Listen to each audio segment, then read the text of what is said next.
Sa mabuting balita ngayon, ipinahayag ni Jesus ang 8 Beatitudes o mga pagpapala na nagpapakita ng daan tungo sa isang buhay na nakalulugod sa Diyos. Mapalad sa Panginoon ang madalas hindi pinapansin at pinagtatabuyan ng lipunan, ang mga aba, ang mga nakakapis, ang mga mapagpakumbaba, at ang mga nagmimithing makatupad sa kalooban ng Diyos. Ipinapaalala niya sa atin na ang tunay na kaligayahan at katuparan ay hindi nagbumula sa makamundong tagumpay o kaginhawaan, kundi sa isang mapagpakumbaba at matuwid na buhay na nakasentro sa Diyos. Hinahamon din tayo ng mga Beatitudes na isa buhay ang mga katangian ng pagkamahabagin, kadalisayan ng puso at paggawa ng kapayapaan. Ang mga katangiang ito ay sumasalamin sa mismong puso ng Diyos at naglalapit sa atin sa Kanya. At panghuli, sinabi ni Jesus na mapalad ang mga inuusig dahil sa kanilang pananampalataya. Sa mundong madalas sumasalungat sa turo ng Panginoon,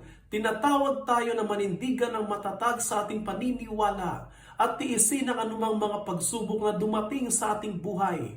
Batid na malaki ang ating gantimpala sa langit. Nawa ay maging bukas tayo sa mga biyaya at pagpapala ng Panginoon, ngayon at magpakailanman.